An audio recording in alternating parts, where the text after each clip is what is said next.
Welcome to the Game 12 post-game press conference of the 2023 SEC Baseball Tournament. Reminder that Jaden and Ben are passing wireless microphones. Please raise your hand, wait for your name to be called before asking a question. We're joined by LSU head coach Jay Johnson along with SEC Pitcher of the Year Paul Skenes. We'll get an opening statement from Coach, and then we'll take questions directly for Paul. Coach? Yeah, tough ball game. Credit to Arkansas. They got a great team, very talented order. And they did a good job competing in the middle inning there, or the fourth inning, to extend that to 5. Caught a bad break with the catcher's interference. Faced 2 good pitchers. We did better than we did against them in March, but left a lot to be desired with some of the at-bats. So get ready to go tomorrow at 3 o'clock. All right, questions for Paul? Here in the middle. Paul, what did Arkansas kind of do well at the plate to kind of force some really tough battles? They did a good job. They did a good job hitting the fastball. Even if they didn't put it in play, they did a good job touching it and forcing me to make pitches, especially late in the count. Drove my pitch count up, and made it tough made me have to execute a slider, curveball, changeup, and did a good job spitting on some of those pitches too. When you came out, what was it like seeing your teammate Riley Cooper execute pitches the rest of the game? He did a really good job. It was cool to see that. It's been what he's done his whole career, and it's something that we're looking forward to having the next few weeks as we go into postseason play. More questions for Paul in the front right.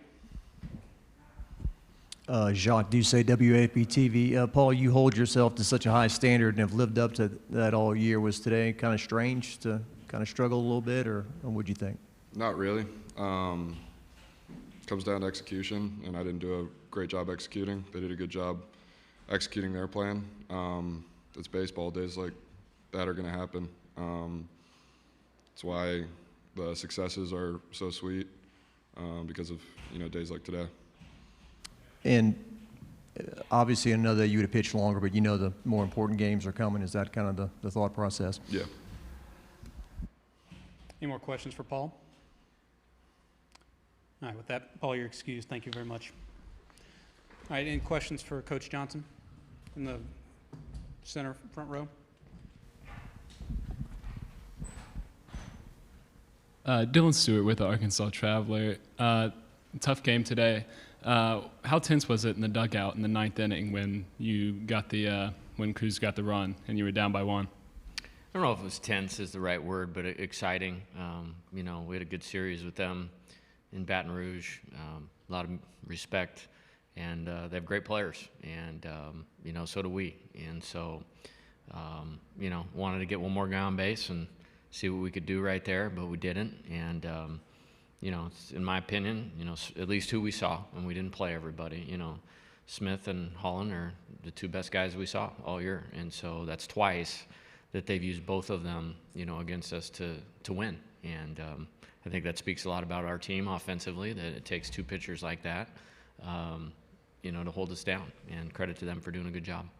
And the 5-run inning in the 4th, can you walk us through that?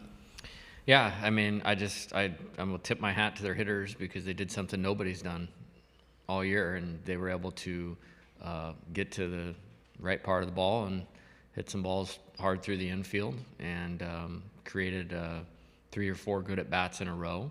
And in spite of all that, we get the catcher's interference call. If that doesn't happen, we're out of that inning and it's 2-2. And then, Brofin's one of the best players in the country. And, you give him a chance with 2-out RBI, and he came through. And so I tip my hat to their team, and the top of the lineup is as talented as anybody in the country. And the second row on the left.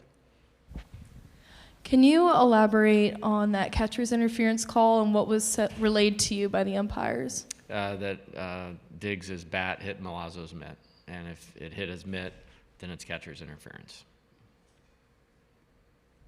In the front row. Hey, Jay, Bob Holt, Arkansas Democrat Gazette. In Baton Rouge, it was, Holland and Smith, and then today it's Smith and Holland. That's Holland's first relief appearance. I think he made 14 starts. How weird was it facing him in reverse order? And what'd you think about Holland? Because he comes in, he's used to starting. He comes in bases loaded.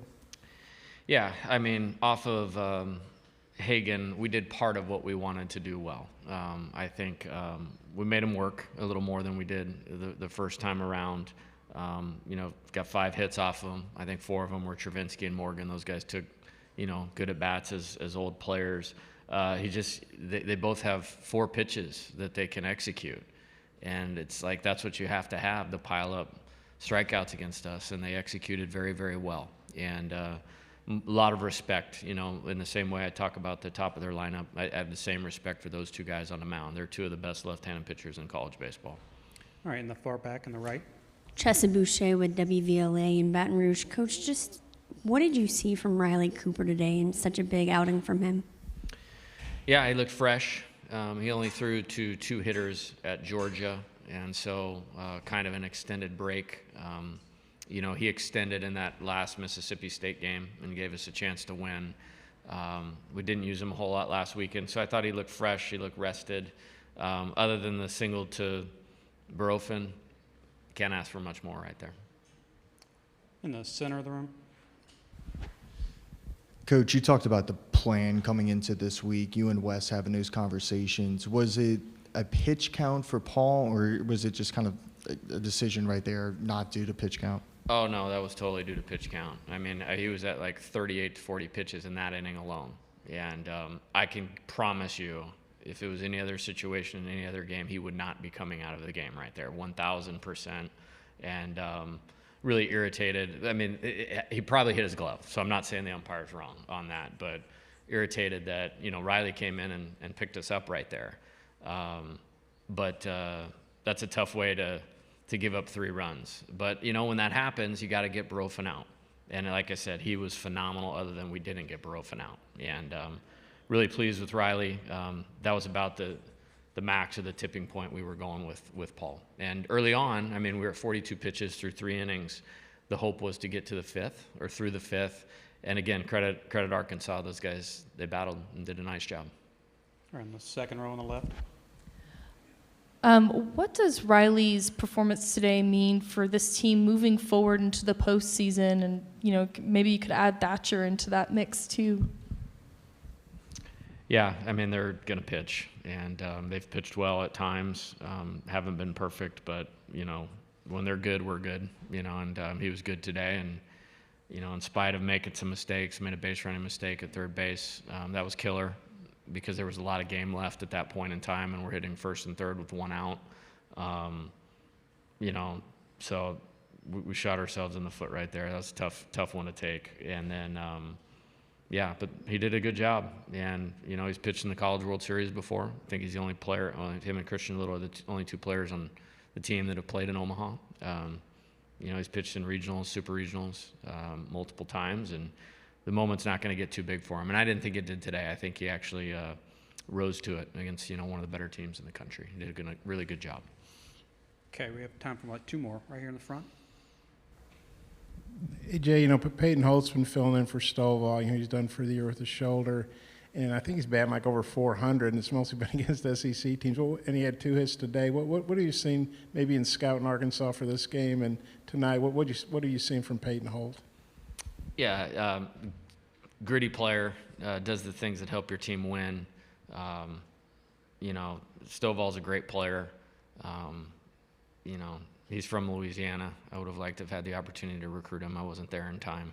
And that's a tough loss for them because he's super talented too, and you throw him in there with those guys, it makes him even deeper. But you look at what Holt's done, can't do much better than that over the last few weeks. And great teams have guys that can step in and fill roles when guys go down. And you look at their team, they've had a number of injuries and guys have stepped up. You look at our team, we've had a number of injuries and guys have stepped up. And that's what makes for a great college baseball game tonight. I wish we were on the winning end of it, but it's a lot of talented players playing really good baseball out there tonight. All right, on the left, second row. Is Ty the likely starter for tomorrow? Need to talk to Wes and Ty and the rest of the guys, and then we'll see where we land on that. Okay, Coach, thank you for your time, and we'll see you tomorrow. See you tomorrow.